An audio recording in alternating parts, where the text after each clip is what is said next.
kills many people throughout East Asia every single year. Ah! I'm on the hunt for the deadliest sting in all of Borneo. And if I'm able to catch one of these super aggressive insects, I'm going to take a sting for myself to see just how painful it really is. Eyes up, these killers attack from the sky. So right now, we are looking for flowering plants because in all likelihood, that's where we're gonna find what we're after. The hornet itself does eat nectar and fruit, but it also hunts bees, which are attracted to flowers as well. So these banded hornets are really opportunistic. Oh man, we are in the thick of it now. Snake, guys, we got a snake right here. Bornean keeled viper. It is venomous, and it is a really good sized one too, but so I can get it down. Oh, she's heavy. My goodness. You see what I mean now? That's why I want to be especially careful with this snake. I do believe she's carrying young, so she's what's called gravid, and she's about to give birth to a lot of baby snakes. Oh. So can you see that anytime she gets more than half of her body length out of my hook, I do a reset. As long as I have the hook in that first quarter, I'm fairly safe. Now, you would not want to take a bite from this viper. As docile as she is being right now, we can't let her guard down. In an instant, this snake could wake up, decide to become aggressive, and a bite from this animal would be a very dangerous situation. How's that for a shot? It's named the keeled viper because of the scales. They have a little ridge that goes in between each individual scale. Unlike most pit vipers, it has a much thicker jawline. It has a very robust and bold appearance. And then when you combine that with the coloration of this reptile, it's a knockout. We gotta cover some ground. We gotta get out of this canopy and hopefully find some flowers. I'm not sure there's gonna be many hornets hanging out in this dense jungle here.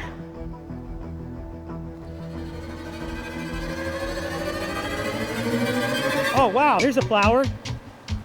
Guys, come check this out. This is called a Rafflesia flower. It is the national flower of Borneo, but it actually has a much more common name, the rotting corpse flower. Being that I've never encountered one of these before, you know I gotta test it.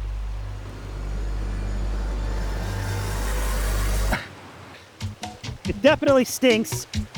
Not nearly as bad as I thought. Spoiled barbecue, no big deal. We're gonna head up here where there's more light and hopefully more flowers. I'm hearing a lot of buzzing. I got flowers, guys. Big flowers in there. Something's buzzing up there. I think we got one. I think we got one. Watch out, guys, watch out.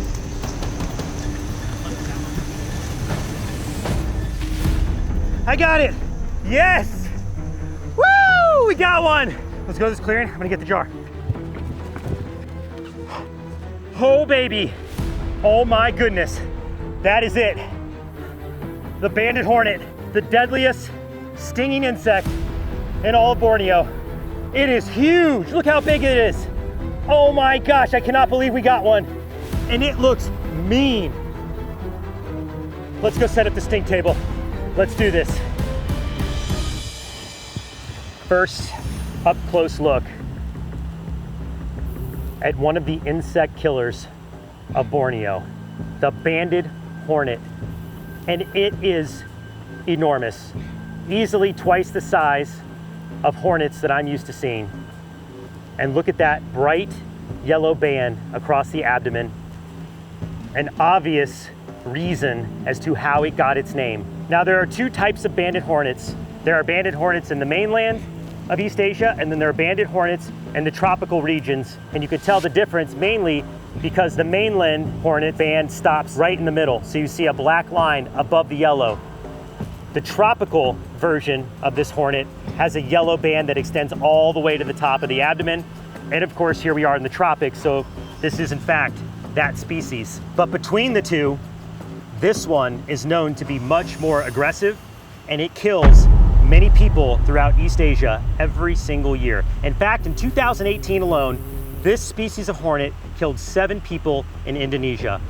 And that is because of the toxicity of its venom and the aggression of the colonies of these hornets. They do nest, they do hive up, and when people are swarmed by these and inflicted with multiple stings, it can almost lead to instant anaphylaxis, instant shock.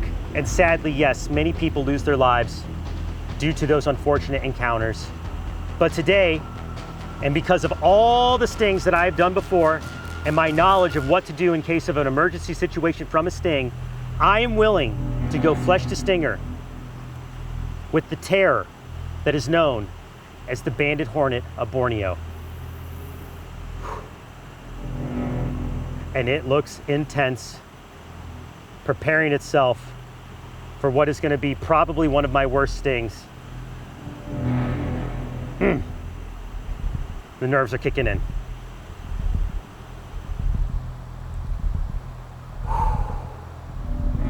Gonna take a sting on this arm. Got a little aftermath still going there from a different sting, but this is a nice blank canvas. Because this hornet could have a potentially emergency outcome to this sting test, let's just do a quick review, guys, on the EpiPen. If I need the EpiPen and I can't administer myself, this is what you do. Remove the pen from the container. Both blue caps come off, exposing the needle. You jam it into either of my legs. You depress the top for 10 seconds. Pull it out. And that will give me enough medicine to make it to where I can get more help. Okay, guys, here we go.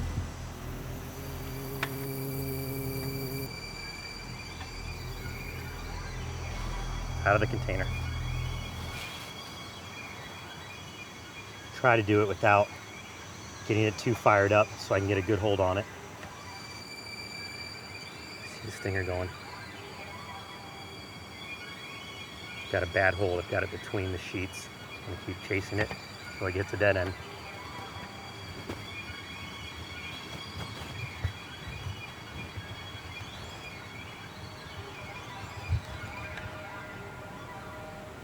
Check to make sure I got a good hold.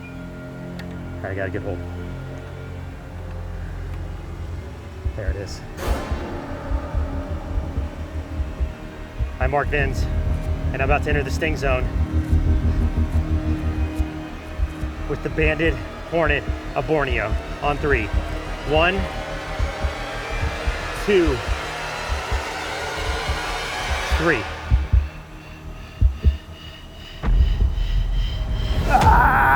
Yeah, it's in. Yeah, I get it. I got away. Oh, buddy, it got me.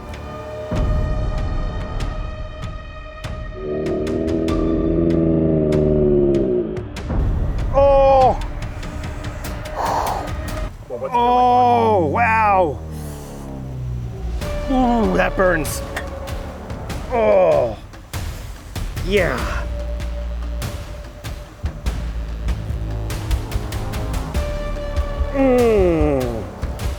Instant searing pain.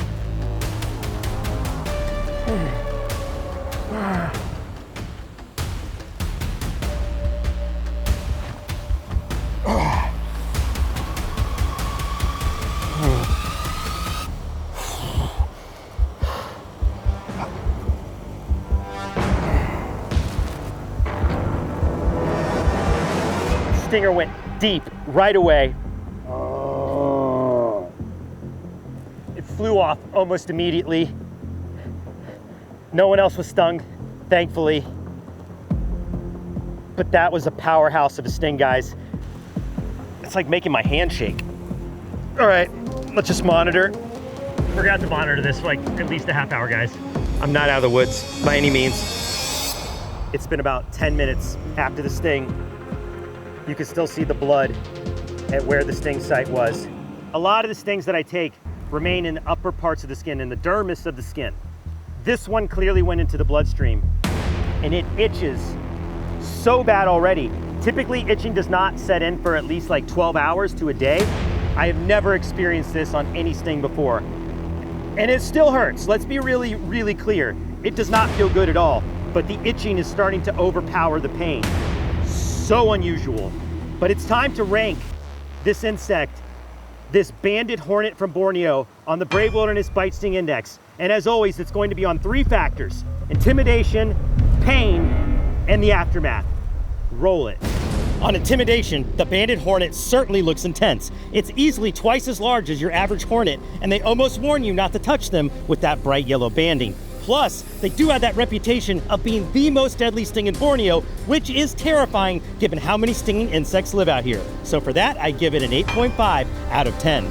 For pain, once the stinger dug into my skin and started dosing me with its venom, it was immediate. And the sting radiated throughout my entire arm, engulfing my forearm in searing pain. And it drew a drop of blood on top of that, which only happens with the most serious of stings, and it definitely made me nervous. Given all those factors, it easily earns its 8.1 out of 10 for pain. The aftermath of the Banded Hornet continues to earn it some serious points. That stinger went in deep and caused serious itching right away, which I've never experienced before. I went through wave after wave of pain, and we had to closely monitor my symptoms to make sure I wasn't having an allergic reaction. It also caused a shocking bullseye reaction on my arm, which is always concerning. Anytime I would get active in the days following, the swelling would come rushing back, including the horrible itch, which lasted for a full 48 hours. And for that, it gets an aftermath score of a solid 8 out of 10. All factors combined, the Banded Hornet ranks at an 8.2 on the Brave Wilderness BSI, beating out the cow killer from Arizona, but falling just short of the giant black carpenter bee, also from Borneo. Wow, this place stings. Bite from this bug can kill you, and I'm about to enter the bite zone with the assassin bug. Ah, yeah, it's getting me. Oh, yeah. All right, guys, right now, I am in the jungles of Borneo on the hunt for an assassin. This is a super creepy, crawly insect that both flies and bites. And if I'm able to catch one today, I'm going to take a bite for myself to put it on the bite sting index. But there's a little catch. In addition to the pain I will experience from this bite, there's something a lot more dangerous than meets the eye. And as I'm going through it, I'm going to describe to you why you never want to be bitten by an assassin bug. We're gonna start flipping logs. We're gonna be looking on the leaves, looking on the ground, looking everywhere throughout this really dense jungle environment. There's all kinds of creepy crawlies in this rainforest. Let's search this whole area, guys.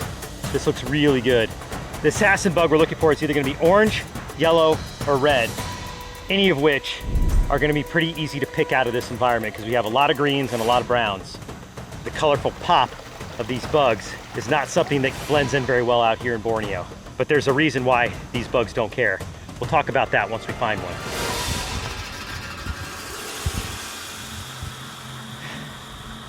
This is a cloud forest, and the air is thin. It makes hiking a little more challenging than we're used to. Nothing.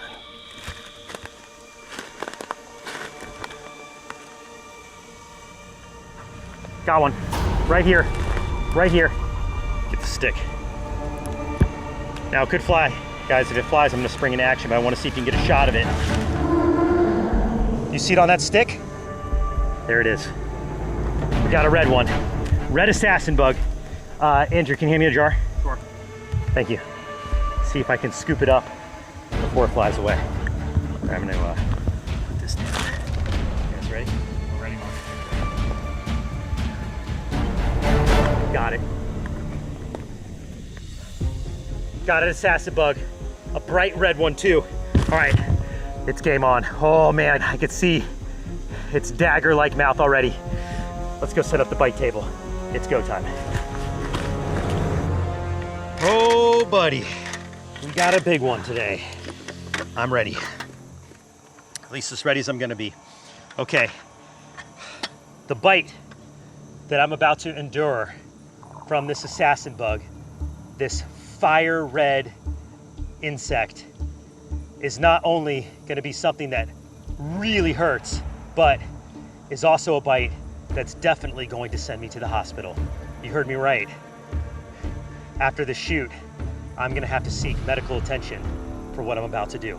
Before I tell you why, let's take a closer look at what I'm up against. Okay, here we go. Perhaps the first thing that we notice looking at this assassin bug is its coloration.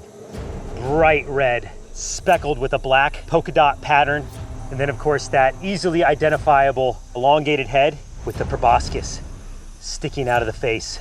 And that appendage, it's what's going to inflict the pain in today's bite test.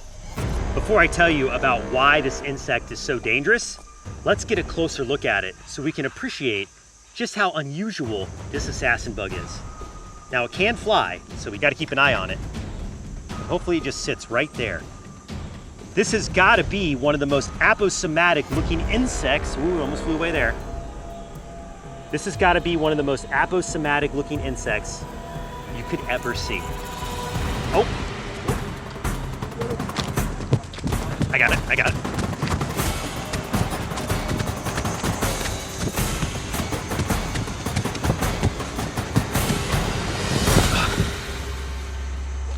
Right there on that leaf. Okay. Oh no. Got it. Oh.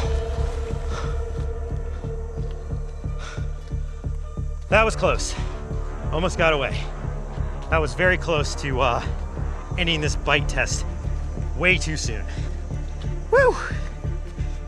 Got my heart racing from that sprint, guys. Okay, well, let's, I'm gonna hold it in the forceps for the rest of the presentation. How about that? That works, Mark. The assassin bugs here in Borneo can fly, and most assassin bugs can fly. And they range in sizes from very small insects that are called kissing bugs to very large. The largest assassin bug is called a wheel bug, and we have those in the United States. But they are not anywhere near as colorful as this one. There it is in a defensive position, attack mode, ready for battle. Let's talk about why the bite from an assassin bug hurts so bad and why they bite in the first place. It's an assassin, it's a predator. It is out there actively hunting other insects and invertebrates to eat. And the way that it incapacitates and kills its prey is by injecting with that long proboscis a digestive saliva. You can actually see a bead of it at the end of that proboscis right now. That is a digestive enzyme that when enters the body of a victim will dissolve it, and then it will use the proboscis like a straw to slurp up its insides. Oh, yeah. Okay, now let's talk about why this is such a dangerous bite for me to be taking. Some assassin bugs can spread a deadly disease called Chagas. Chagas is a condition caused by parasites mainly found in the Americas, but has recently spread to both Asia and Australia. The reason Chagas is so deadly is because once infected, it typically goes unnoticed for many years until it silently leads to major health problems, including heart failure. The main reason I have not yet ranked assassin bug bites is because of the risk of this silent killer. But out here in Asia, it's safe enough to test this dreadful bite because the chances of me misidentifying the kissing bugs that spread it are almost zero because they do not live here. All that said, I could still get other nasty parasites from this bite, so I will be taking a full parasite blood test when I return to the United States, just to make sure I didn't catch a killer bug by accident. And on top of all of that, I have heard and read that the bite from these Bornean assassin bugs is extremely painful. So handling this insect can not only land you in a world of pain, it can land you in the hospital getting a blood test to make sure you don't get an incurable disease. And with that, I think it's time to rate the bite of the Bornean assassin bug. You guys ready? We are, Mark. Are you sure you want to go through with this? Not really, not really. But enough people have been wanting to know about assassin bugs in the comments. I am willing to take a bite from this one to describe the pain and to officially rate it on our BSI. I'm gonna rank this bite, like always, on 3 different factors: intimidation, pain, and aftermath. All right, guys. I think I'm as ready as I'm ever gonna be. It's time to go flesh to proboscis with the Bornean assassin bug. Got cameras ready? We're ready, Mark. I'm gonna do it right here on 3. Oh, this is like stabbing yourself with a bug. I don't know why, but it's a lot easier mentally to get stung by a wasp or a bee. They kind of do the work for you. This is like I'm looking at that dagger-like mouth part and I'm literally having to pop it into my own skin. I really don't like needles. Man. All right, ready? I'm Mark Benz, and I'm about to enter the bite zone with the assassin bug. On 3, 1, 2, 3.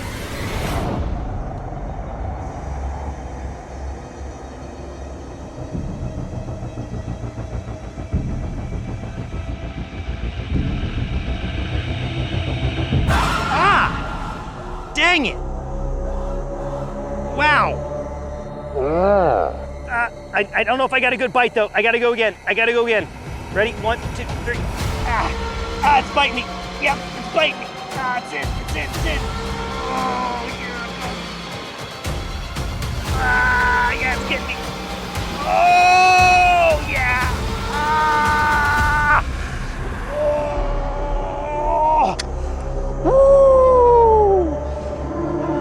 Oh, yeah, that got me. Okay. Yeah, that hurts.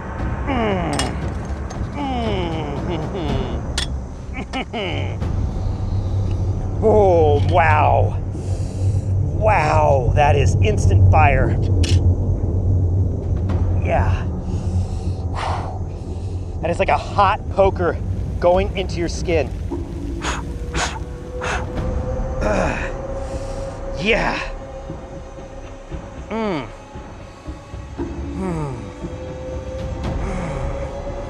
Okay. Wow. And yeah, it just keeps burning. I can feel it. I can feel venom. I can feel the venom doing damage under my skin. It feels so weird. It's just like simmering under the skin. It almost feels like the blood is boiling around the bite. That was so weird.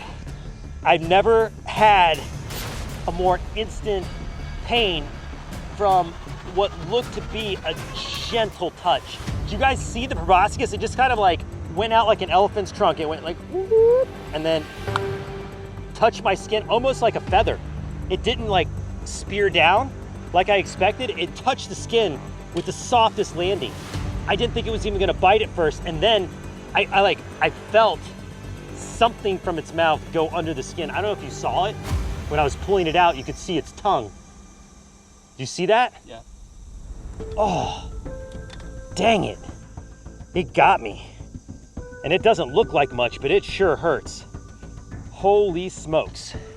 Okay, guys, well, let's roll the rating on the Bornean assassin bug. Oh. On intimidation, this assassin bug is a standout. With its bright red colors and size, it scores much higher than other assassins you will find. On top of that, they do fly and bite without warning, making them a bug of most concern that you want to avoid at all costs. For that, it's a 7.8 out of 10. On pain, the pop of searing sting was quickly followed by intense burning and welts. It was very much like a hot poker that went in without warning, a sensation that I will never forget and really ranks it up the ladder. So for that, I give it an 8.1 out of 10. For aftermath, the swelling did flare up a lot after the bite, but in the days to follow, it turned into a more typical looking mosquito bite welt. However, this bite, of course, came with the big risk of parasites, and the anxiety of that alone bumps the score up significantly. And then there's the blood test results, which I was very nervous to get, but once I had them, they luckily came back completely negative. So while a positive test would have easily made the aftermath a 10, this time I got away with a 7.3, giving this bright red assassin bug a total BSI score of a 7.7.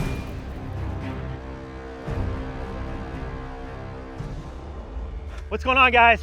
I'm back in Australia, home of the most deadly and venomous creatures on the planet, to test the sting of an animal that is said to cause the most pain out of any creature that lives in Australia, which is pretty crazy. But to help me do it, I'm joined today by my good friend, Miller Wilson. What's up, dude? Good to have you back, Mark. I am excited to be here, Miller, but I gotta say, I'm a little nervous about this video.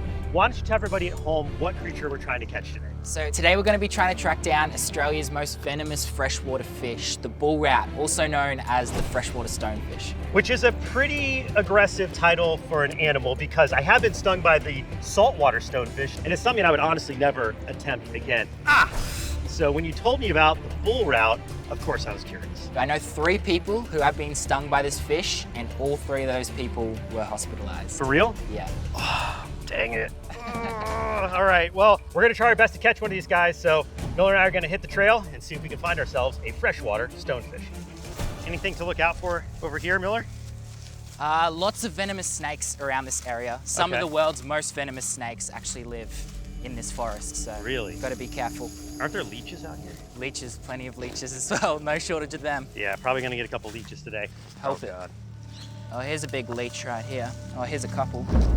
Ugh, tiger leeches. Oh, there's another one. They're everywhere. They're like going up your legs. Yeah. Nice. But look, they're literally everywhere, all over the floor. 1, 2, 3, 4. Oh wow, there's one right in my boot. That got me. Leech Alley, look, there's another one on my foot right there. Gosh, this place is full of stuff that wants to bite you and sting you. All right, here we go. All right, let's go. I want to know a little bit more about these hospitalizations. Tell me about one of the stories, if you don't mind. Yeah, so it was actually my granddad, No way. and he was a police officer, and they got a call up saying that there was an illegal fishing net in a freshwater river. So he went out there to remove it, and as he was pulling in the net, he put his hand on bull rat, a freshwater stonefish, and got multiple spines in his hand. He And grabbed it? He grabbed it, yeah. Oh. Very bad. He ended up going to the hospital? He went to the hospital, they gave him some medication. Yeah, his hand swelled up like a balloon, and for the next couple days, it was still painful. So, something that you have to be very careful of. All right. Well, we are going to attempt to navigate this creek and hopefully get a freshwater stonefish into the net. So where are the stonefish living? We're gonna have to be very careful because even in all of these little pools right here, I've found big stonefish in before, because when it floods down at this creek system, it washes them from the deeper pools that they usually live in into all these shallow sections. You could see how easy it would be for something to just live right underneath that. You step there and then you're in a world of pain. World of pain, that's it. Up here is where I've actually found one of these bull rat before, so we'll go check it out. So Miller, are they very fast or are they pretty stoic? So the reason why so many people get stung is because they won't move out of your way. Okay. They know how venomous they are, and they'll sit there with their spikes up. Even if you walk over to the side of them, they will angle their spikes towards you. So that's almost like, reminds me of a lionfish. They're aware of where their spines are and they'll pivot right to you. So, if you step near one, you're stepping on it. Yeah, for sure. No doubt we would have walked past a few of these fish already, and they're just so camouflaged, very hard to see.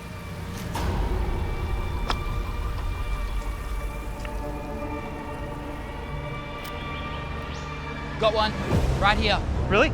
Big freshwater stonefish. That's actually massive. Where's it? Look, sitting next to the... Oh, yeah. Wow, good eye, dude. That's a big bull rat. It looks just like a leaf. You guys got a shot of that? Look at that. And it's not gonna spook, right? Like we got a moment? No, so they Right. use that as a defense mechanism. Like if we were to go and stand on top of that fish right there, it's not moving. Whoa. How are we gonna catch it, Miller? Do you wanna snag it with the net or? I think if you use that clear container, Okay. put it in front of the fish, I'll come around the back and tap it on the tail, it might go in. Okay, let's try. All right, ready? Yeah. Just gently push it. There we go. All right, shut the lid. Got it. Got it. Let me fill it all the way with water. This is dangerous. Yeah.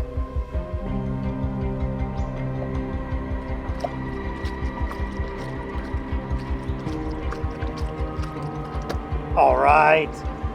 That is a monster. Look at that. Oh my Good gosh. job. Oh, it barely fits.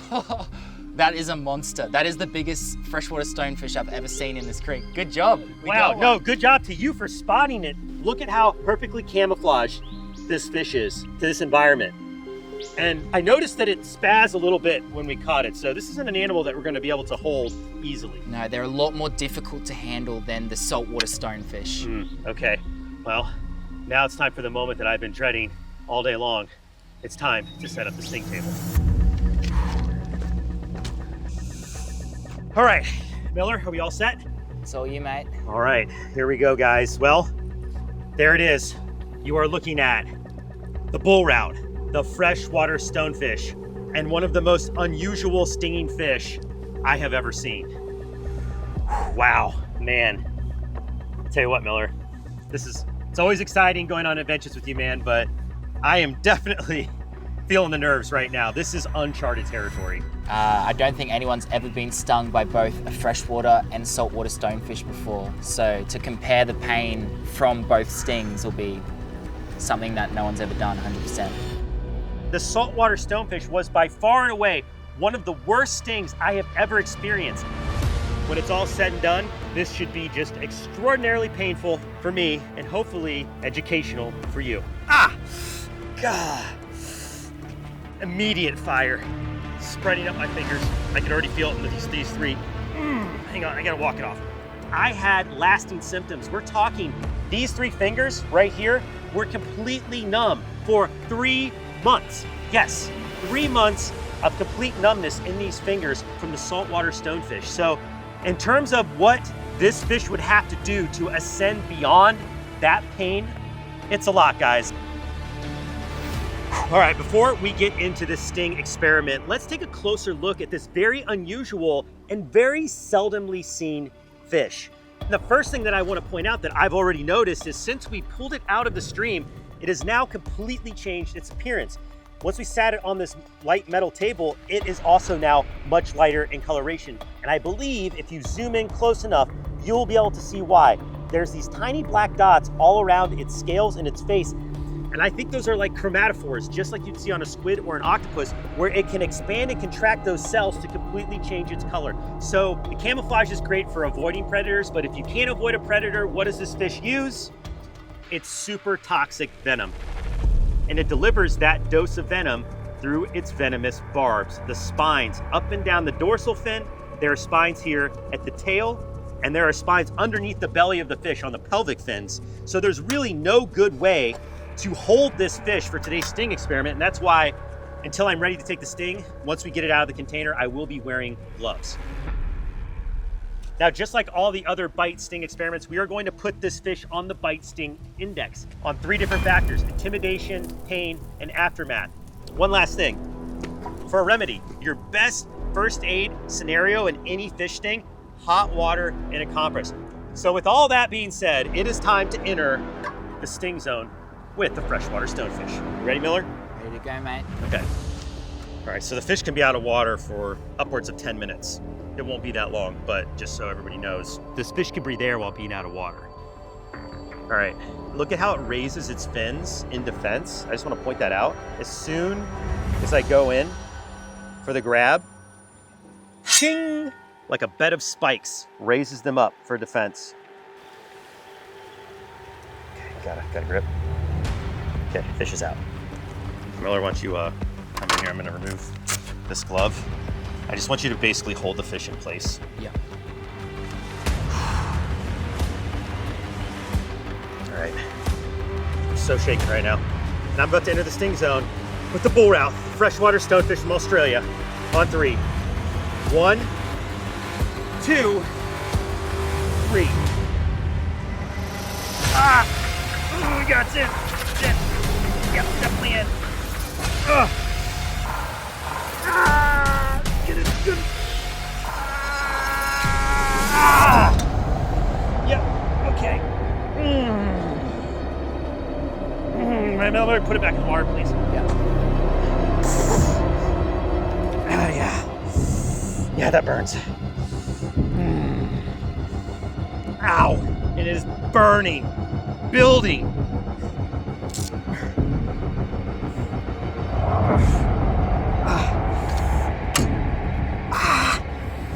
Yeah. Clearly see where the spine went in. It went in pretty much up to the, I can't talk right now, hang on.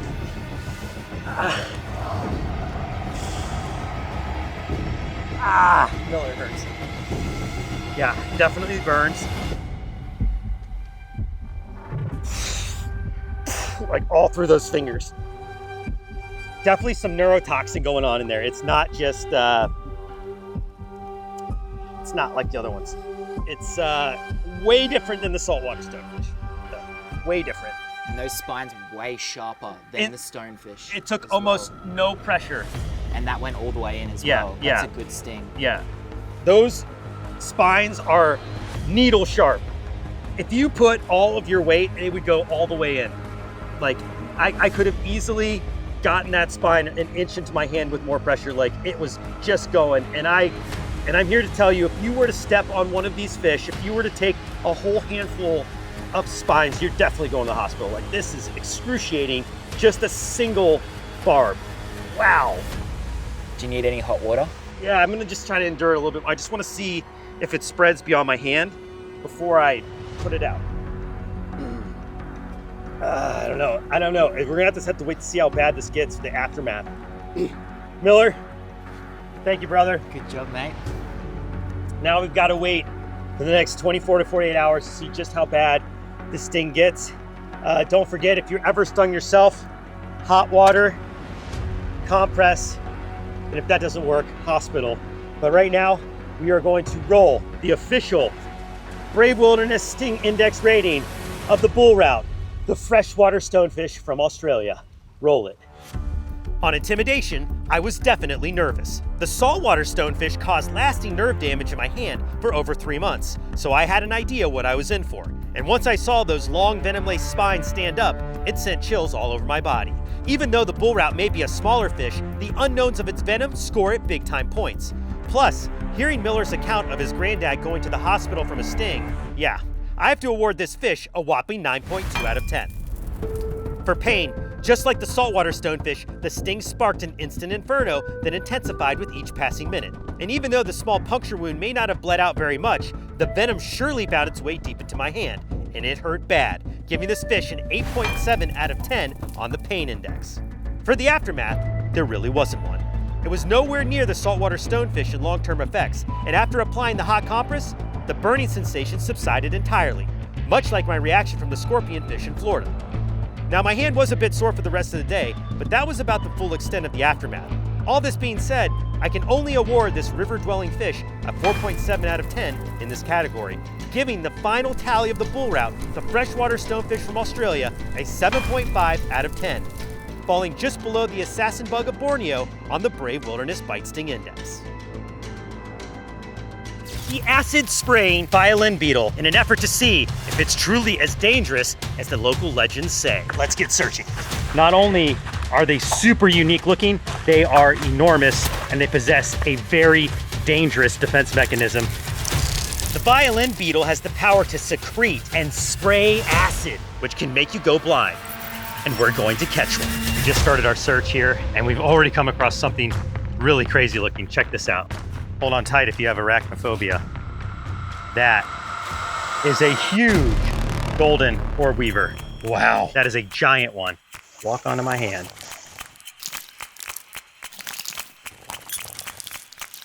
Oh boy. Whoa! Oh boy. Watch out, Mark. He's on your back. That's nerve-wracking. Where is he now? He's on the back. Right on your backpack. Right on the middle of your backpack. Yep. Gently. Careful. He's coming back up. Yep. He's climbing back up now. Okay. Oh, here it is. Here it is. Whoa! Look at the size of that spider, guys. Oh my goodness. Look at that. Now, is he dangerous at all? These spiders possess a really painful bite. Luckily for me though, it takes a lot to agitate them enough to get a chomp. So if I just handle it carefully, I'll be just fine. Wow, what a spider. Are you kidding me? Look at the size. This is the biggest golden orb weaver spider I've ever seen. Well, this is a really good sign that we're on the right track. Up next, hopefully we find that giant insect that we're after. Let's put this spider back, keep moving up the stream. Ugh. These violin beetles are really good at hiding. Prefers darkness, tight crevices near water. So we are in the perfect spot to start our search. Crevices of rocks, fallen trees, and in between sheets of fungus, actually. All right, hey, Andrew, I'm gonna try to flip this log, see what's underneath this. Do you have a good feeling about this spot? Well, big ant nest, huge ant nest. Where? Up top, right by your hand. Watch out. Got me. Oh, first sting in Thailand. Got nailed by these are some kind of fire ant. Yeah, they definitely sting. Look at that, jeez. Lit me up. All right, guys hear that? Oh, monkey. Guys, bring your cameras over here. Oh, cool. Look at this. Oh, yeah. The monkey is hanging out. You guys hear that? The monkey's in the background making an alarm call, so we do have to keep our wits about us. Oh, cool. This jungle is home to leopards, bears, and even on occasion a tiger. Water, like the stream, is rare, and during the dry season, it's drawing in some things that can be super hazardous to myself and the crew. We want to find big overhangs. These violin beetles are enormous. So they're gonna prefer much larger spaces than say like a little crevice like this rock here. Let's go into this tree. Not seeing enough fungus. Do you wanna see fungus, smell fungus? It should be damp. That is where these insects spend almost the majority of their lives, except for their larval stage, where they'll actually live in the water. Oh, right there. Look at that. Hey guys, I got a crab. Crab? Cool. These are little forest crabs out here. And I bet they can pinch pretty good. Yeah, they can pinch pretty good. Yep. Ow, gosh, it got me the worst spot. That's, come on, buddy. Let go of me. If I just, come on. Yes. All right, I'm gonna hold it just like this. Didn't draw any blood, but man, that pinched really good. These crabs are all up and down the stream bed. Kind of looks like a shore crab that you'd find in a tide pool. Not used to seeing crabs near a stream. There are a lot of them out here. Look at that. See all that purple underneath its legs? Let's put this crab back. See you, buddy. Finding more wildlife, this is a good sign. I feel like we're honing in on those violin beetles. See this fungus? This is exactly what we're looking for. These kind of logs with fungus growing on them are the perfect habitat for the violin beetle. This is exactly what they like. See anything? No. The rest of the team found something. We're on our way. Oh, wow. A red-tailed racer. All right, you guys rolling? We're rolling. Okay. Looks like it's gonna stay put if I just... Oh. Turn back Careful, on. Mark. It's okay. It's okay. They're non-venomous, but they are biting. Stay back. See if I can just get it out of this tree.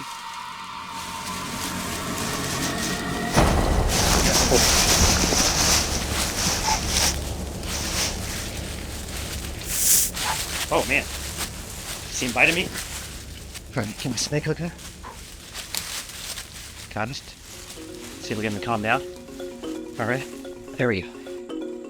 That was intense. Definitely turned around and struck him a few times. Luckily, this is a non-venomous species of snake. It looks almost like a green mamba in a way. So there's like a part of my brain that's like, don't get bit by the snake. See that? See it striking?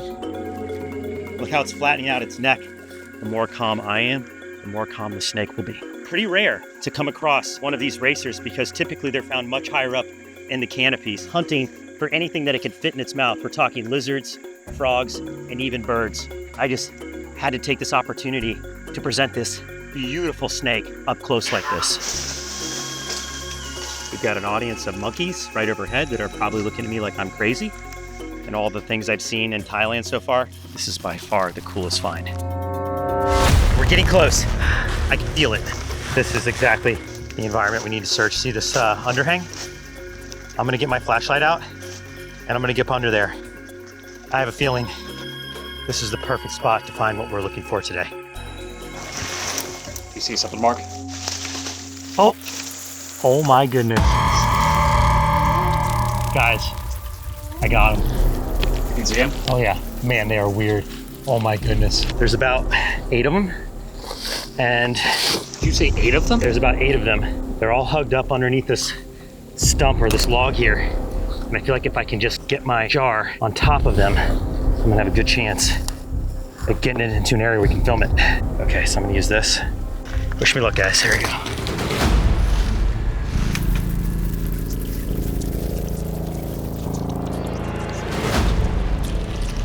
It's not working. Are they moving around in there? Yeah, they're fast. They're really fast. This is gonna be a lot more challenging than I thought. Oh. You guys smell that? Smell that jar. That's the smell of the acid they spray. That is pungent. Okay, I'm gonna need to use my sunglasses. If I get sprayed in the eye, this is one of the real dangers of this animal is if you get it in your eyes, the locals down here say that you can go blind. So I'm just gonna wear these sunglasses. I'm just gonna have to grab one. Got one right here. Just wanna try to get the catch. Oh man, this is gonna be gnarly.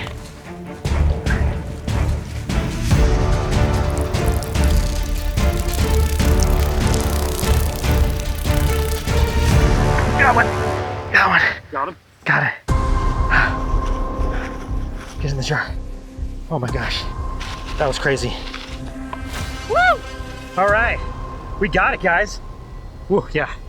And it was already secreting that defense mechanism. All right, let's get into an area where we can get this violin bug in a little bit better light so you can see why this is one of the strangest insects in the entire world. All right. Time to get a closer look at the violin beetle of Thailand. Luckily there's more where this came from, but I want to try to be gentle. There we go. Look at that. Whoa. Are you kidding me? Have you ever in your life seen anything like that? I mean, you could clearly see why it gets its name, the violin beetle, shaped like a violin, and those wings on the sides of the body there are somewhat translucent, giving it this lacquer-like appearance. So I would say it's accurately described. Now, they do come in a couple different color varieties. This one is the toffee brown color. Trying to handle it with the utmost care. They have a very potent defense mechanism where they can actually secrete and even spray butyric acid. I can smell it. Oh, it's definitely all inside the jar. It almost reminds me of like smelling salts. It's very pungent, like makes your eyes water. You can imagine if you were sprayed with a mouthful or an eyeful of that, you'd immediately turn the other direction and run away. Now you may be asking yourself, looking at the size of this insect, Mark, is that as big as it grows? Actually, no, they can get up to double this size. Now, getting a closer look. Oh, whoa.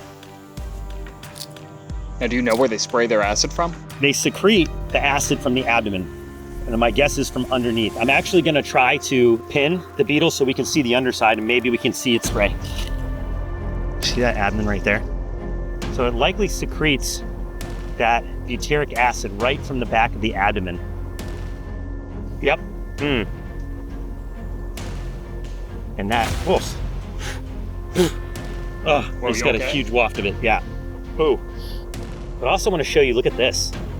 Look at the center thorax of this beetle. It's got like serrated edges. It almost looks like a knife on both sides of it. It's super bizarre and menacing. That head and neck, elongated. It's like a giraffe almost. Kind of looks like a giant assassin bug meets a cockroach, meets a mantis. This is truly the territory of bizarre insects. Easily the most unique looking insect that I've ever held. Welcome to Thailand, am I right? Now you can see it has very long antennae. It's gonna be using those as sensories to navigate through the environment, and you can see how flat it is. Look at how flat its body is. It's specifically designed to fit between bark and bracketed fungus. Between those two beady little eyes and those long horned antennae, there's a set of jaws in the center of the face. These violin beetles are great predators. It doesn't seem to be too dangerous, but you never can be too careful when you're dealing with exotic insects in uncharted territory. How about that? I would call that a very successful adventure out here in Kankrachan National Park in Southwest Thailand, coming across what is, in my opinion, the most bizarre insect on the planet, the violin beetle. All right, let's put the beetle back under the log and head home.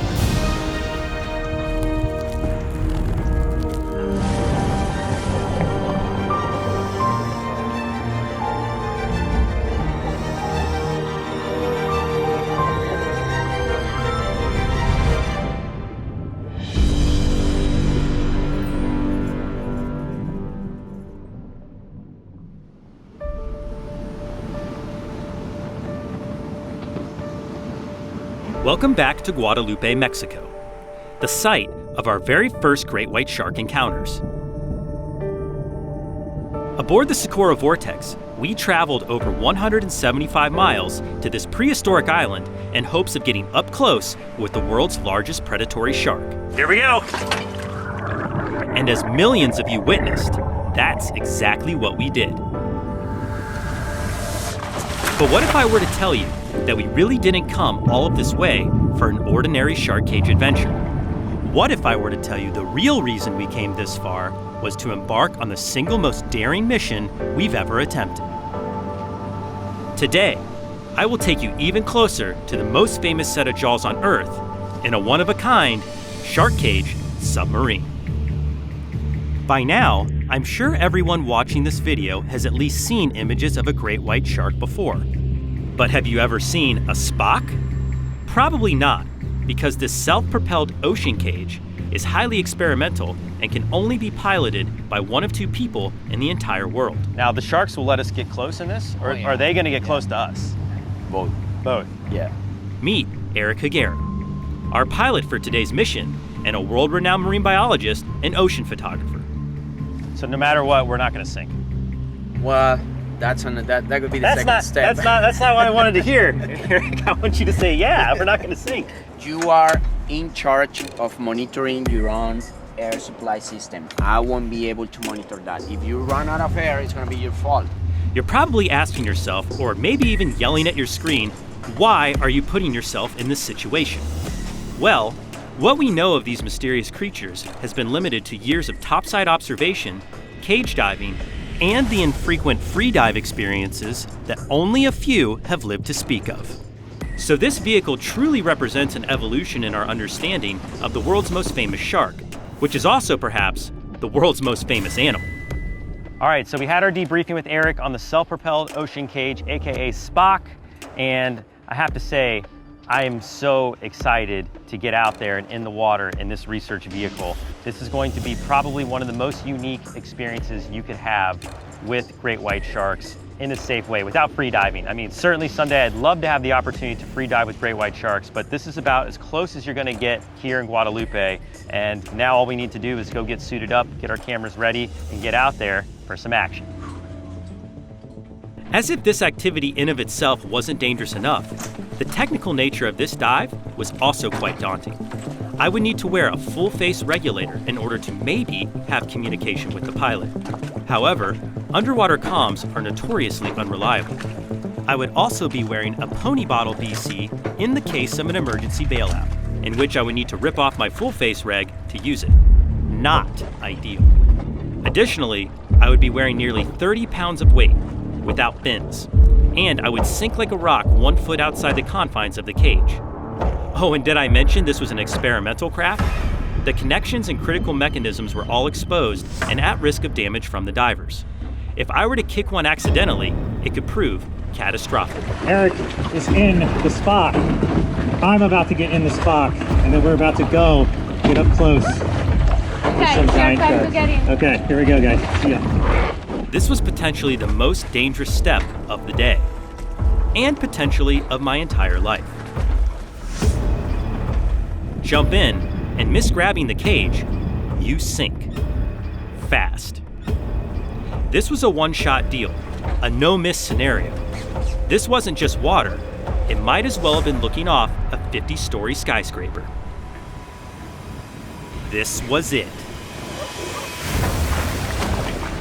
Whew. As soon as I got hold of the bar, I pulled myself into the cage.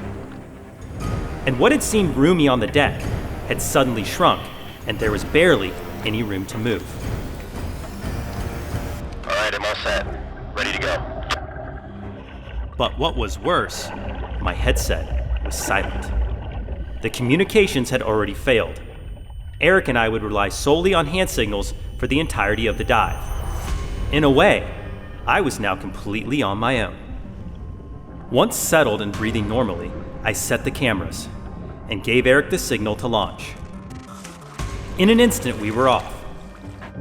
The rush of water pressing against me as we glided below the boat was much more intense than I expected. Great, another obstacle.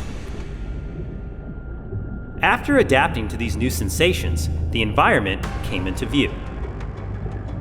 Clear and brilliant blues to my sides and above, with a dark, ominous floor below, which wasn't really a floor at all. Instead, literally thousands of feet of water. The sharks were all around us, yet none of them were in sight. So we began our descent in hopes of meeting a great white shark face to face.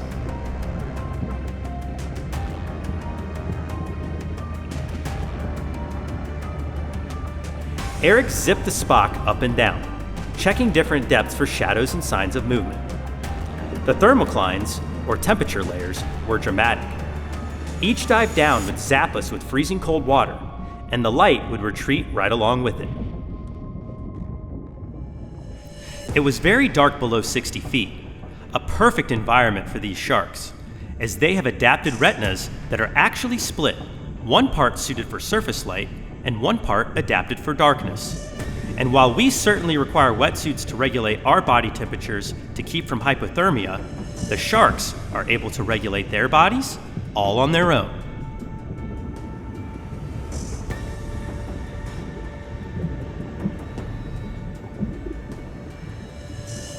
We had been looking for nearly 25 minutes without a single sign of a shark. But then, I saw a shadow to my right. It was big. I signaled to Eric to turn starboard, and as soon as he did, a great white swam into view. I should have been alarmed, the way it seemed to appear from nowhere. However, with my camera rolling, I was thrilled to feel our speed increase to keep up with the predator. I couldn't risk missing the shot. The shark easily outflanked us and for a moment seemed to be gone entirely. Then it quickly doubled back and was in front of us again. However, we never really got that close. A first sighting, yes, but the shot we were after, not at all. This adventure was far from over. After the relief of getting some footage had washed over me, I was back on the lookout.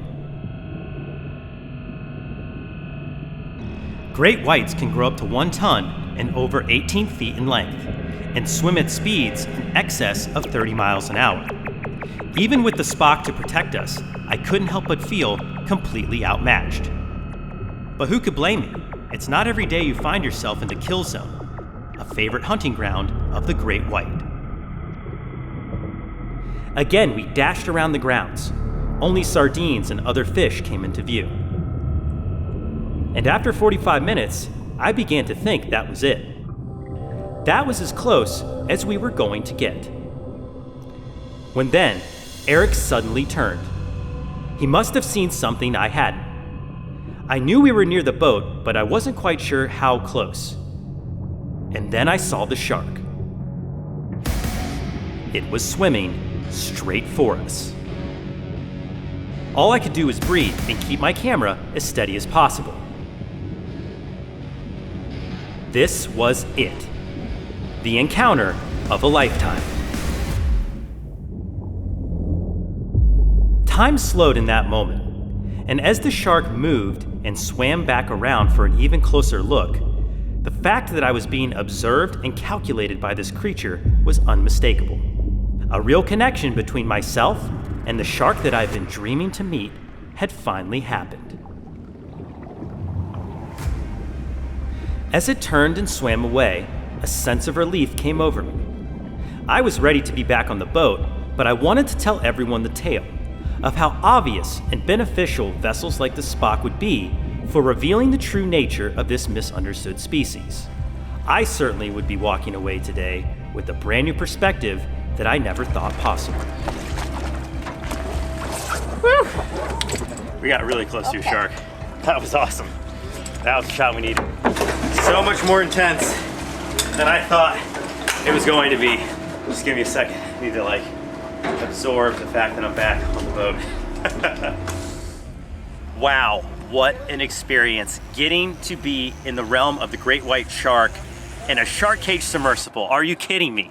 That was the coolest thing I've ever done. The water viz got pretty bad at the end, but we did get to see some great white sharks up close. In fact, that last one I thought was gonna hit the camera. Huge thank you to the Socorro Vortex and all the crew that helped us out today. A special thanks to Eric for captaining the Spock and keeping me safe so I get those up close shots for everybody at home.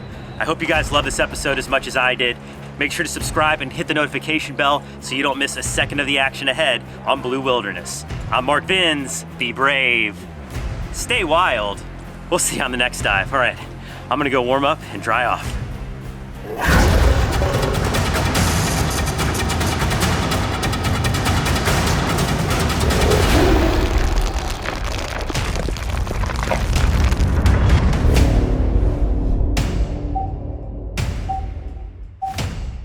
What's going on, everybody? I'm Mark Vins, and this is about to be our most ambitious adventures with me yet.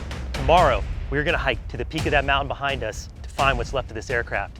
And get this, that airplane, it was headed to Area 51.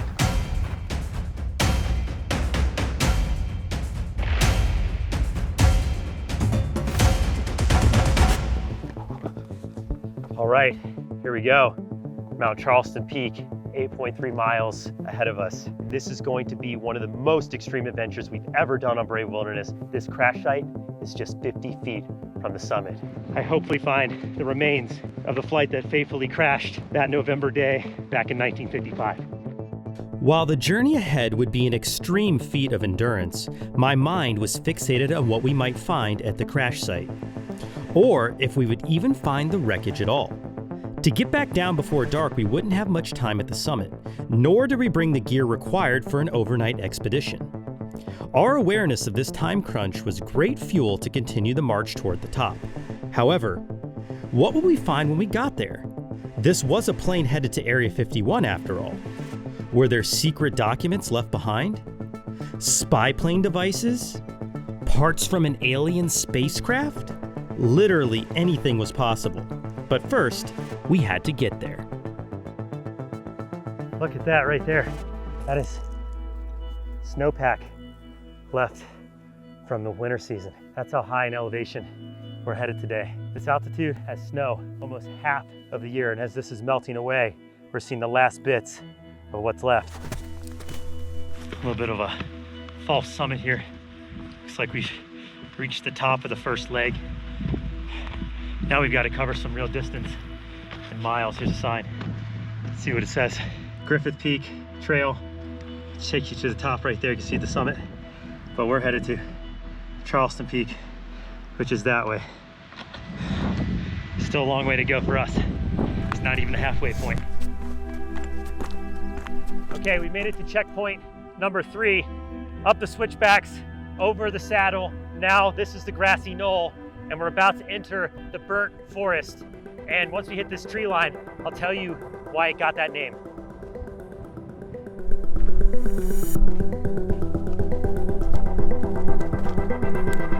Oh yeah, look at that.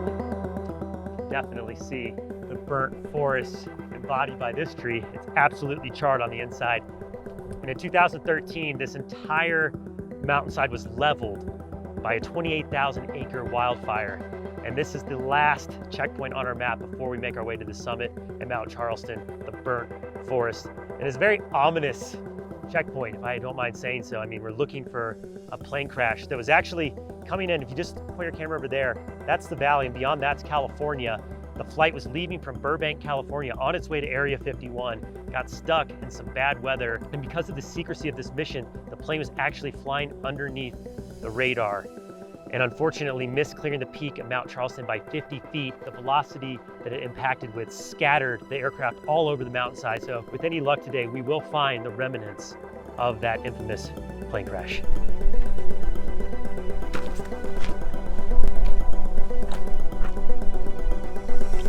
Oh, there it is, the summit of Mount Charleston. I can actually see in the distance there's a flag marking the top, and there's a trail. Hang on a second. I see something up there. Corey, I'm gonna get out my binoculars. Oh yeah, 100% the crash site. I've got eyes on the wreckage. We did it. We found the wreckage of the C-54 headed to Area 51. I'd say we're probably half mile or less away. Let's go get it. Whoa, you rolling? First piece of aircraft. Yes, that is 100% a piece of an aircraft. I'm just shocked. I did not expect to see a piece of this plane that far away from the crash site that we saw from our binoculars. You can see that this is some kind of mechanical piece. There's a pipe. I don't know what part this is, but you can see that there's a serial number there. There used to be some kind of part number, but that's worn away. I mean, it is 65 years old, so you'd expect it to road quite a bit.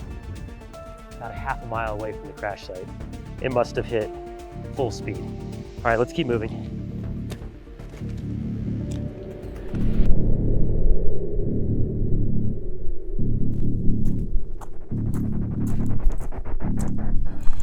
There it is. There's the crash site. Let's go. Okay, I got my energy back. We found the plane. That's the main wreckage site. Oh man, there it is. This must be part of the comms.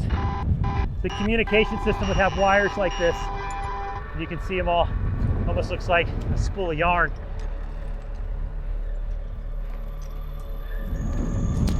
Okay, hopefully this will get us out of the wind. This altitude is making it really hard. It's cold, it's windy, and we're exhausted. A little less windy. Oh wow, that's a piece of an engine. That's a piece of an engine for sure. We found the main piece of wreckage, but I can tell you, just at a quick glance, there's debris scattered all over this mountain. You can see more of the fuselage down there. We might carefully try to go down there in a minute. But first, let's inspect what's right before us. And honestly, folks, I'm looking for anything recognizable. Like, I can tell that a piece like this is from the fuselage. It looks like the exterior of the plane. Yeah, there's some more axle looking. I mean, that to me looks like a landing gear. Let's go inspect that. Be careful. This stuff is really sharp and really trip hazardous. Yeah. So you can see the hydraulic here. And you can see this had a manual release. This is a lever. I'm not an expert. If there's any aeronautical experts watching this, tell us what this is. I believe this is a piece of the landing gear. Let's move down here. There's a huge piece of the fuselage. And this is kind of a little bit dangerous. This mountainside is very crumbly, and all the metal is very sharp here, so I don't want to grab onto the wrong piece. I'd go home with a nasty cut. I definitely don't recommend anybody go off trail, but I'm experienced in hiking and taking the precautions necessary to do this. This is the biggest piece of the plane that's out here right now. At least the biggest piece that we found. I'm sure there are other pieces spread throughout this entire range, but any further down the hill, it gets super unsafe. In fact, I highly recommend if you ever come to the site, you don't come down this far, you stay on the trail. Let's tuck in right here so we can get out of the wind. I'll talk to you for a second to tell you a little bit more about what you're seeing. There's a few reasons why this aircraft is in the condition that it is. One is obvious, there was a crash. The second reason is about a year after the crash, the Air Force came up here and detonated this plane with dynamite, blew it up to smithereens. And that's because of the secret nature of the mission. They were headed to Area 51 to work on the project, none other than the U-2 spy plane used in the Cold War. Very, very famous aircraft, very critical for US intelligence in the Cold War. And they couldn't risk any of those parts being confiscated or getting into enemy hands. So they came up here and detonated what was left. And that's the real reason why you see so much of the rubble around us right now. Back in 1955, right after the crash, the fuselage, the rear of the plane, we'll show you a picture, was largely intact. Coming from Burbank, the airplane, as you can see, we're almost to the summit. The summit's right there. It almost made it. We're talking 50, at most 100 feet to clear the ridge. And it's very unfortunate because this is the tallest point in the whole area. So they nearly made it. And Area 51 at Groom Lake is just about an hour and a half north of here, drive-wise. So they were very close by plane. I'm overwhelmed right now with a lot of emotions. 14 lives were lost in this crash. And because of the secrecy of the mission, their families weren't even notified for 4 decades later. I can only imagine what they went through. Not only losing their loved ones, but not knowing how and not knowing why. Definitely a lot of admiration for the work that they were doing, protecting the freedoms of the United States, keeping us safe. A very unfortunate circumstance that took place here back in 1955, and very interesting piece of history, an absolutely amazing adventure. I do ask, if you ever come up here to see this wreckage, that you leave it be, leave it intact. This is a historical site out of respect for those who were affected by the crash. Thank you all for joining us on this incredible expedition, piece of history, and probably the most intense Brave Wilderness video that I've ever been part of. I'm Mark Vins. Be brave, stay wild. We'll see you on the next adventure. Let's make our way to the summit and go home. See anything, Mark? Scanning. Oh, there's an octopus right there. You see that? Oh, where is it? Right there, next to that white rock. Big one, big one. Do you see that? How do we get down? We can get down over here. Let's go, come on guys. Huge octopus. All right, definitely gonna need a net. Let's approach slow so we don't spook it. How are we getting down? We have to go this way. Here we go. Careful, Mark, these rocks are super sharp. Careful guys, careful with the cameras. Oh my gosh, I hope it's still there. Here, there's a way down right here. Through here. There's a way around. This way, guys. This way. We're gonna get a little wet. It's right around this corner. We gotta cross. Oh. I just saw a really big octopus hunting in this tide pool. Hey Andrew, here. Hold my GoPro. I'm gonna have to get in. We need both hands. Here we go, guys. It's right around here. It's right here. It's right here.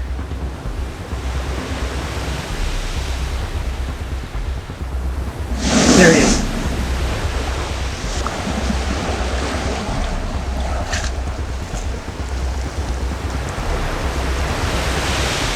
Huge octopus. Huge. Holy cow. Huge. Wow. Oh my gosh. Holy sh**. Oh my gosh. Oh my goodness. Look at the size of this octopus. All right, let's get back to shore. Oh my goodness. That is the biggest octopus I have ever seen. Wow. All right, let's move back where we can. He's sucking all over me. Huge, huge octopus. Wow. All right, let's move up. Let's move up. Oh my gosh. I cannot believe how big this octopus is, guys. This is unbelievable. Here, I'm gonna set it down gently here. Keep an eye on that octopus. They can move on land. I'm gonna have to get gloves on. Octopus have beaks that not only are sharp, but they have venom. Oh, Mark, be quick, he's getting away. All right, I'm getting him. I got him. Okay. Holy cow, guys. I'm gonna get it hydrated. I got to put gloves on because I don't want to take a bite from that. See that beak right down there? Now, this isn't the only venomous octopus that we could run into out here in the tide pools of Australia. There are also blue ring octopus out here, and a single bite from one of those, that could be fatal. Wow, it is so strong. It just grips to the rocks. Just being really gentle right now. Don't want to hurt the octopus. Look at that, cephalopod. This is a star octopus, which is actually a new species. It used to be considered a common octopus, but it has just officially been named. I cannot believe we caught this one on camera. They're venomous and lethal to humans, but taking a bite from a beak of a creature this size, that would put me in a world of hurt. This is one of the Mac Daddy finds that you could ever come across here in the tide pool. And I cannot believe this. This is the best octopus catch I've ever had. I'm so pumped, and we weren't even out today really filming. We were scouting this location, and we looked down off the cliff, and boom, we saw this octopus hunting in these shallow rock pools. Luckily, we brought our cameras with us. Oh my gosh, that is so awesome. Andrew, reach out and touch the octopus. What does it feel like? It's so soft. Whoa, did you see it just change color? Whoa. They are incredibly adaptable creatures. You can really see it changing color when I hold it here in the water. It changes from light color to dark color, and that's because it's trying to blend in with its surroundings and confuse me while I'm holding it. It has the ability to not only change its color, but also change its shape. What's it feel like, Mark? It is unbelievably gummy feeling. Definitely a little bit slimy. Those suckers are so sticky when they grab on, and it has the ability to like let go like that. I'm not dropping the octopus, it's dropping itself. Octopus are also very intelligent, and it's going to try a bunch of different tactics out here to escape, including becoming slippery and blob-like, almost like turning itself into a ball of jello, which is gonna make it much harder for a predator to hold on to. I'm just trying to give it support, and they can be out of water. They have the ability to walk on land, move from tide pool to tide pool, and we caught this one out hunting for crabs.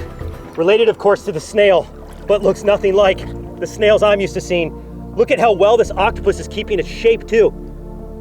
Oh, and those suction cups. The suction that it has with its arms is really hard to believe. This cephalopod is so incredibly strong. Look at that octopus. One of the most bizarre life forms on the planet. Also, one of the most intelligent creatures. In scientific experiments, they've actually been known to solve mazes, and they are master escape artists. Look at that. Look at those eyes. Oh, what an alien. Cephalopods have complex eyes, and there's so much that we don't know about these creatures. One of my favorite movies lately has been The Octopus Teacher. And seeing this octopus just is like taking me back to that film and just how intelligent these creatures are. So we want to be extremely gentle. We have no idea what's happening right now in this octopus's life. What we do know is that it is not breeding, because a female that just recently laid eggs would never leave them behind. So because this one was out hunting, we know this octopus has not yet bred. And look at that.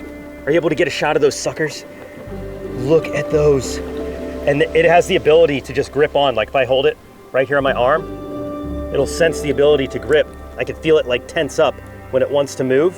And then like in a second, it'll just go limp and slip away. I'm doing everything I can right now to be gentle and give this octopus support so you can see it. Unfortunately, a lot of octopus that are caught here in Australia are actually harvested for food. But rest assured, this octopus is going right back where we found it. Okay guys, even with gloves on, I'm trying not to take a bite from this octopus. They can pierce skin and gloves, but they are venomous. Look at that, it's undoing my watch. These creatures are so intelligent. Wow, look at that, look how strong it is. It's able to support all of its weight, just gripping onto my watch and my wrist. I'm trying to give it support, but I also don't want to take a bite. Where's that mouth? Okay, and it can be out of the water for periods of time. I have continued to dunk the octopus. Oh my gosh, it's really on me. Hang on guys, I gotta adjust. His beak is really close to your wrist. Yeah, he's very close. It's really trying to get me. Look at that, it's got my watch, and then I'm supporting the weight of its body so we don't just leave it hanging. But this octopus is so incredibly strong. Like it's almost like a constrictor. I'm trying to like get it off of me. Ah, come on, buddy. Come on. Come on. Oh my gosh, it's really on me, guys. Hang on. Do you hear that? Hear that suction popping? Ah, and it does kind of hurt. I won't lie, an octopus this size, those suckers on my skin, look at that. That does not feel good. Those suckers are really into me. You can see where they're like leaving behind suction marks. Wow. Holy smokes. Okay, I gotta get it away from my wrist. That's making me nervous. All right, hang on, guys. Let me get these off. Oh. One by one. Come on, buddy. Come on. Come on. Let go. Let go. Come on. It is so strong. I'm trying to, oh, took my watch off. Look at that. You wonder if octopus are smart or not? This one literally just unlatched my watch. I'm not kidding, but look how powerful those suckers are. I am in awe of this creature. Not only are they incredibly intelligent, but they are lethal predators. And for anybody who thinks an octopus isn't very strong, look at my wrist.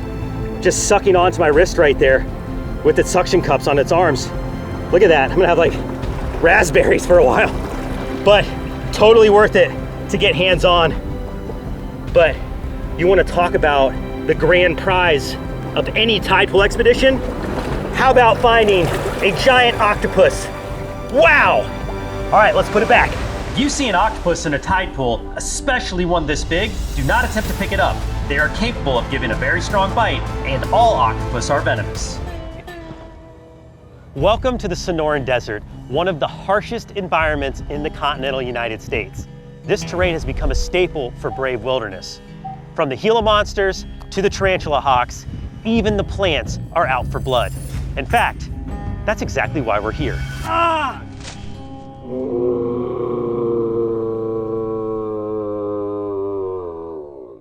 Ah, yes, here we go. The jumping cholla in all its glory. Now, there are over 30 different species of this segmented cacti that inhabit North and South America, and they all have different names. This one, I could tell right away, is none other than the teddy bear cholla. But I will warn you, this plant is definitely not soft and cuddly, so you don't want to give it a hug if you're out here in the Sonoran Desert. Now, if you take a closer look at those spines, you'll notice that they are pointing in nearly every direction, almost like some kind of geometric nightmare. Oh, but it gets worse. On every single spine is a characteristic called glochidia, which are small bristles with backward-facing barbs.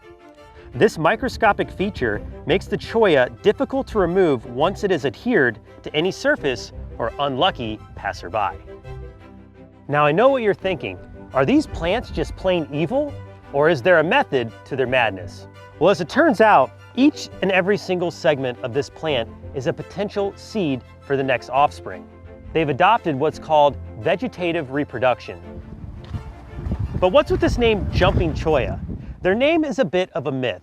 It comes from the idea that the plants actually have the ability to jump at their would-be victims.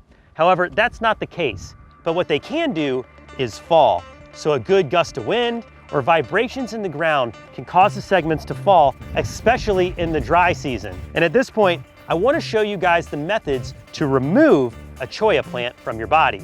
But let's be honest, you've seen this before.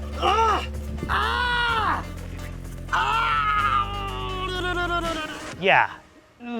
Today, it's my turn. And in order to show you the right ways to remove a cholla, I'm gonna need to get myself good and spiked up. So the team and I have decided to create the ultimate cholla challenge, also called the sharpest maze in the world. And if you look right behind me here, you'll notice there's a lot of cholla. In fact, not just cholla, there's all kinds of spiky, nightmarish plants. These are things you would never, ever want to walk through. But here's the deal. If you were to go all the way to the end of the maze, over 100 yards, you would find a table. What's on this table, you might ask? Well, it just so happens to be my favorite dessert of all time. The delicious, the scrumptious, the completely irresistible red velvet cake. And this one just so happens to be made from my favorite bakery in Los Angeles, Baker's Lane. So, trust me, I really want to have that dessert in the desert. But here's the deal, in order to get it, I need to make my way through this maze in under 2 minutes. And the kicker is, I've got to do it while being blindfolded. Actually, Mark, I thought the blindfold might be a little too easy to see through. Huh? So I got you these blacked out goggles instead. I'll take that bandana from you. I can work with this, okay. I really want that cake. All right, folks, here it goes. If you've ever wanted to see a human pincushion, stick around for the next few minutes. This is about to get crazy.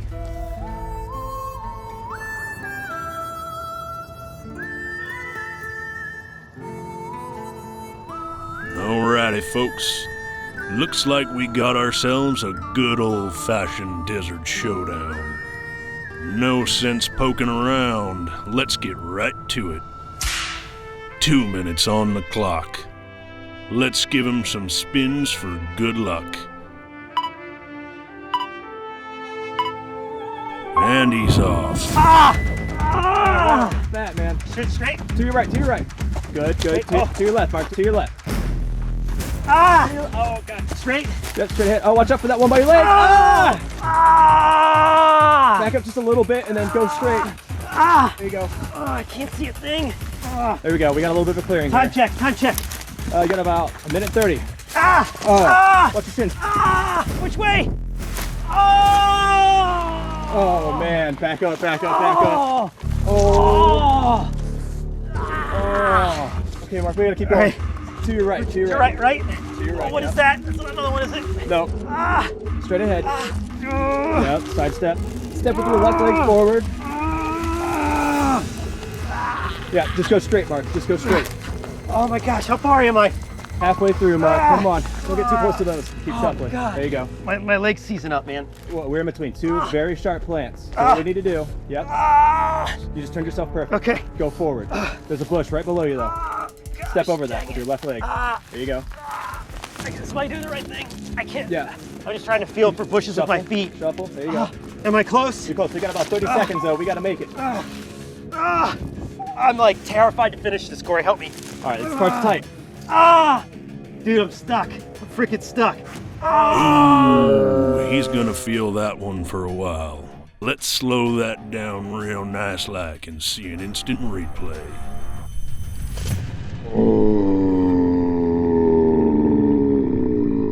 Okay, you just have to move forward.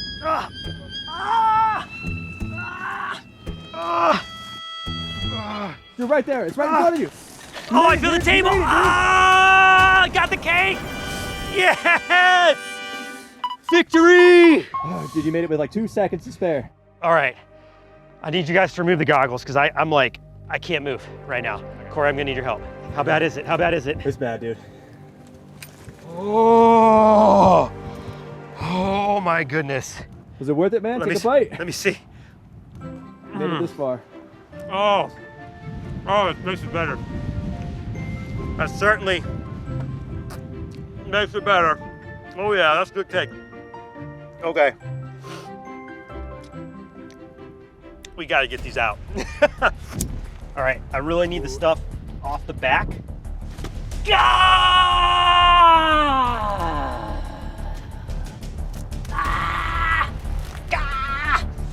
I'm just gonna keep going, man. Ready? Okay. Oh!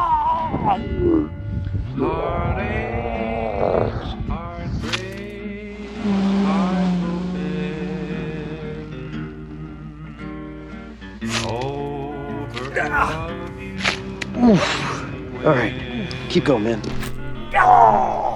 Had you ever thought of starting over? Starting 1, 2, 3.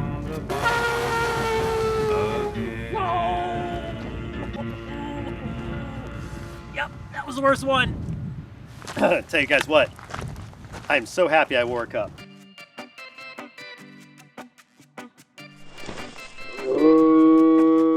Okay, so here we go. Now, as you can see, I only have the choya left that are on the front side of my body.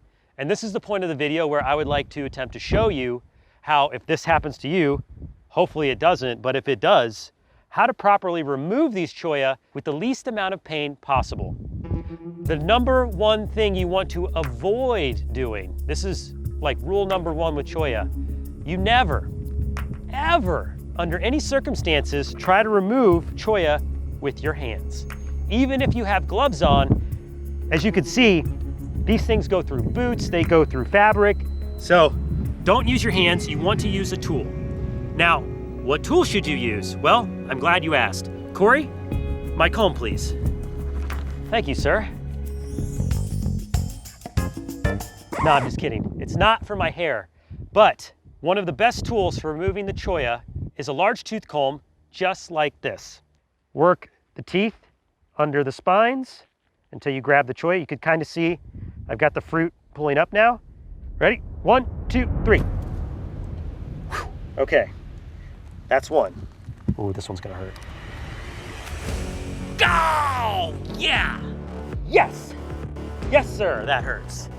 Okay, so the comb, it does the trick. But let's be honest, if you're out here hiking the Sonoran Desert, pretty good chance you don't have a large tooth comb in your kit. But what you might have is something like this. The Brave Wilderness team never leaves home without a good multi-tool, and I highly recommend you do the same. So you want to open 2 points of contact, just like the comb, wiggle it in there. See how I have good purchase? Ah, that hurts. 1, 2, 3. Ga! Ga!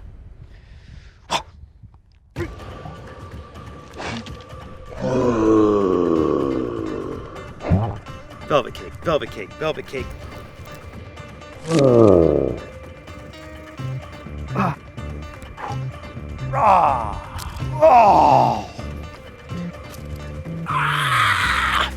Okay, I think I need to get this one off. This is a good opportunity for me to show you yet another technique. Corey, sticks please.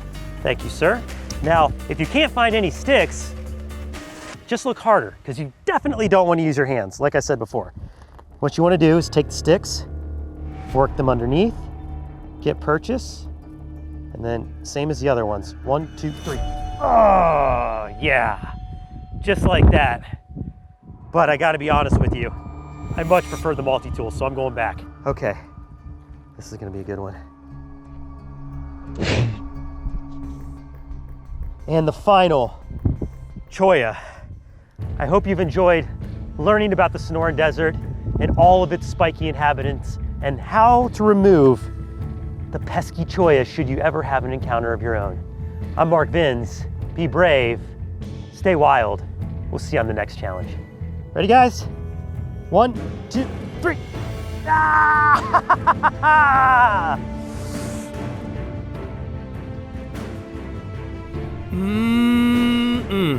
Oh, yes. That cake was worth every single spine. And speaking of our spiky little friends that joined me on today's adventure, we actually did them a big favor by helping these cholla complete their journey across the desert. Grow strong, little ones. And if you enjoyed this challenge, make sure to head over to the Mark Vins channel and check out my experiment to prove, once and for all, who is the spikiest cactus in the West. Ow! I'm just gonna say it right now. It only gets spikier from here. Now, the sting from this venomous worm is horrible. We're talking searing pain, massive swelling, and even long-term skin damage. So for me, this is gonna be a really bad day. But before I can go through this test, I first have to catch one. And the only way to do that is to get out in the water. We're diving today just off a public beach near Miami, Florida. And if you can believe it, the waters just off these beaches are swarming with fireworms. Fireworms can grow up to a foot in length and are covered in thousands of venom-laced bristles, which has earned them the reputation of being one of the worst stings in the entire ocean. And unfortunately for me, I'm going to experience this firsthand. That is, if I'm able to find one. I'm seeing something in the rocks just ahead. Oh, check that out. Our first spot of the day. That is a moray eel. Moray eels are incredibly territorial and can be aggressive toward divers. So if I want to keep all my fingers, I better also keep my distance. Now these reefs are a promising environment, but still no fireworm. There is a ton of life down here, however, so I have a feeling it's just a matter of time. I think we need to dive deeper.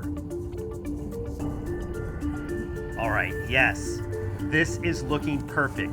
What we're looking at here in front of us is a muck bottom environment, which the fireworms love. And you see that orange sponge? That's a fantastic sign. I've seen fireworms covering these sponges many dives before. Okay, I'm seeing something wormy just up ahead. Oh yeah, there it is. The first fireworm of the day, and a decent sized one too. Whoa, did you see that? The fireworm is flaring out its spines in self-defense, which is gonna make them even more tricky to catch. Even with these gloves on, this is a very dangerous operation that should never be attempted. Please never do this. Taking a sting from a fireworm underwater could easily put you in a life-threatening situation. We have a bit more time left in our tank. Let's see if we can find a few more. Wow, almost immediately we've got another one. Once you find the fireworms, they are nearly everywhere you look. Let's see just how many we can get. Now, for anyone wondering, rest assured, we will be returning all of these fireworms right back where I found them at the end of this video.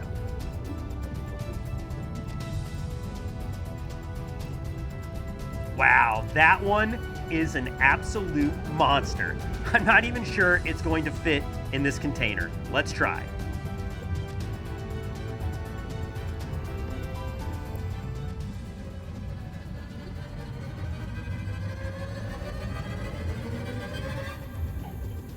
All right, well, I think we found today's co-star. It's time to take our worms to the surface and for me to face the flame of the fireworm. Since it's important that I return the worms back to the water as quickly as possible, there was no time to waste. So I ditched my scuba gear and got right to setting up for the sting test. The sting table is set. I'm gonna get out a few things that we're gonna be using for today's experiment with the fireworm. I've got a Petri dish. We're gonna place them in. Some clear Gorilla Tape. You might be asking, Mark, what are you gonna do with that? You'll see in just a few minutes. I've got some white vinegar. Gonna need that for the afterburn. And then of course, this is for me. Just a little hydration out here on the beach. I never leave home without my Summit Adventure Fuel. Now I'm gonna keep the rest of the worms covered. We don't need all the worms we found. Of course, we found a lot of worms. There were hundreds of fireworms at this site. The last one that we found, I even had a hard time fitting it inside the jar that I took with me. So I think that's the one we're gonna use for the experiment because I am curious, does size matter when it comes to the sting of a fireworm? I think today we'll find out. Let's get some seawater in our Petri dish. Nice, clean, and cold. Now time to get out the fireworm. Whoa. Oh yeah. All right, here's second worm going in. Get some of these spines out of there. Check that out. So as you can see, these worms are absolutely covered in thousands of these very small but very sharp venomous spines. Now these spines are constantly growing. So you'll see there's some of them floating around and it really does look like fiberglass. When you look at it under a microscope, you could see just how sharp the points of the spines really are. So really just even a subtle brush into one of these creatures is gonna land you in a world of pain, right where I'm about to be here in just a few more minutes. But you can also see that red coloration is where they get their name, the fireworm, because they look like they're on fire and they certainly feel like it when they touch your skin. Now, a lot of people do come into contact with these worms, namely scuba divers and snorkelers, but you do need to be careful if you're out here swimming. If you're walking along and you feel rocks below your feet, there's a good chance that could be the home of a fireworm. If you step on one of these, it's gonna light you up. Wow, and there we go. Come in tight, let's see that right there. That, to me, is the most impressive thing about the fireworm, besides what the venom can do, is this amazing flaring defense. They can just splay and spread out all of those spines so they can encase their entire body. All of that middle bit there, it's no different than your average worm. In fact, when I squeeze it with these tweezers, they're super soft, they're squishy. And if they weren't covered in these amazingly painful spikes, they would be easy pickings for anything that lives out there in the ocean. So now you've heard me mention more than a few times that these worms are venomous. So while yes, those spines will jam into your flesh like a cactus, they release a toxin. There's a mucus that these worms are coating those spines in, much like a lionfish or a stonefish. And when that toxin gets into the skin, it's gonna cause instant searing pain. And that pain will continue to cycle through as long as those spines are lodged in my skin. And then after that, I'm gonna inevitably deal with tremendous swelling and probably some scarring. This is one of the stings that it's gonna leave lasting damage. Luckily for me, I get stung a lot in this area for the bite sting index, so it's just gonna be one of many scars. It's time to take a sting from this very bizarre marine creature so I can officially rate it on the Brave Wilderness Bite Sting Index. And this is one of the animals that I have been really curious to rate since we invented the Bite Sting Index for Brave Wilderness, where we rate the sting or bite of an animal in 3 different factors: intimidation, pain, and aftermath. And for this worm, the aftermath is what you're definitely going to want to stick around for, because not only will you see just how bad the burn from a fireworm can be, but I'm going to show you what to do if you are ever stung by one of these venomous creatures. I know how bad this is going to be. Time to find out. What does the burn of the fireworm do to human flesh? On 3, ready? 1, 2, 3.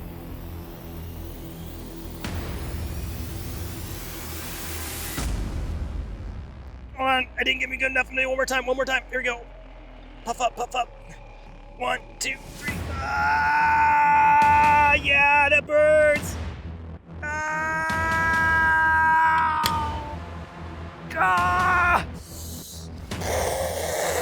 Oh,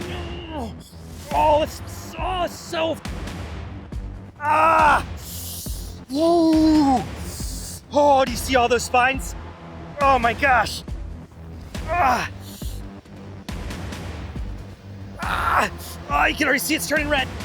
Oh, I got stung really bad. That's so many spines. Hundreds.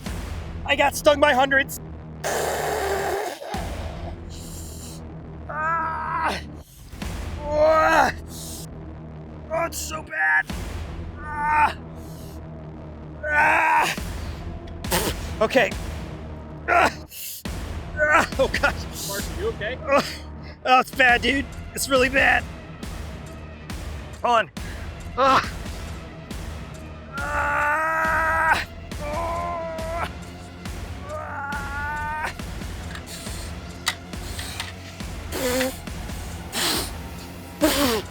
Ah. Ah. Oh my gosh, it's so much worse the first time. I've been stung by these before, but never one that big. I have so many spines in my arm right now. Oh my goodness. Oh, this is gonna be my worst sting ever. This is gonna be my worst sting. Ah! Ah! I gotta let it dry. Because once it dries, I can use this tape to remove the spines.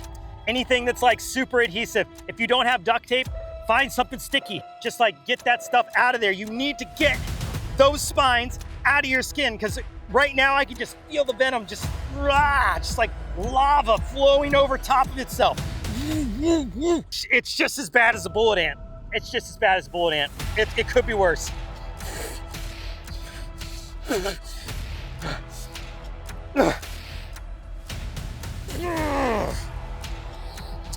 Ha! Ah, don't blow on it.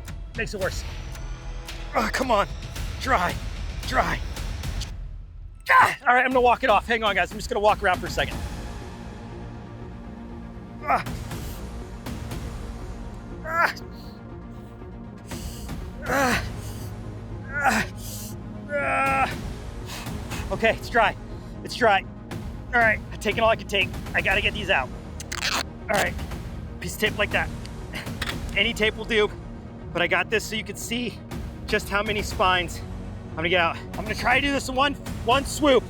Here we go. You wanna cover the entire area. Oh, wow. I didn't get a moment to go again, but look at that. Look at how many spines are in there. Come on. Ow! Ah. Okay, holy mackerel. Look at those welts coming in. You see that? Oh my gosh, and they don't even look that bad compared to how it feels. Instantly better as soon as you remove the spines. It really makes a big difference. The next thing you want to do, white vinegar. It's gonna help neutralize the burns. Oh yeah. Whatever toxin is left on top of my skin, this vinegar is going to neutralize it. Heavy duty tape, white vinegar. If you don't have it with you, get it as fast as you can because the faster you can get those spines out of your skin, the sooner you're gonna be on the road to recovery. But I can tell you the road to recovery for this sting is long. And you can see how much the welts are rising. Tomorrow, this is gonna be nasty. Now comes the hard part, the healing process, the aftermath. And the pain score, gonna be high. Intimidation, I'm gonna have to think about that. Aftermath, I'm gonna have a long time to think about that because the aftermath of this worm is gonna last for weeks. But you don't have to wait weeks. Let's get into it right now and officially rate the Fireworm on the Brave Wilderness Bite Sting Index. On intimidation, the Fireworm looks intense. The bright red skin combined with thousands of spines remind me of a venomous snake. Plus, having taken a sting before, I know just how easily those spines can get stuck in your skin. And when you see a big one underwater, they are majorly intimidating. So for that, I give it a 7.8 out of 10. For pain, once those spines dug in and started to dose me with venom, the burn was intense. The feeling was similar to being burned and electrocuted over and over again. And unlike my first sting, I got completely nailed this time with at least 5 times the amount of bristles. Needless to say, It hurt badly, and for that, I give it a 9.5 out of 10. The aftermath of the fireworm is where it scores some serious points. Its burn just kept going and going, day after day and week after week, and the rash would come back with a vengeance, leaving behind these intense itching, pustules, and swelling. Anytime I would get active or start to sweat, the pain would come rushing back, and to this day, there is still some scarring left behind from the burn of this fireworm. So for this, I give the aftermath score a whopping 9.6 out of 10. All combined, the fireworm ranks at a 9 on the Brave Wilderness BSI, which is a major score for a majorly painful creature. If you enjoyed that episode, make sure to search for the Brave Wilderness channel on YouTube so you can join me and the crew on our upcoming adventures.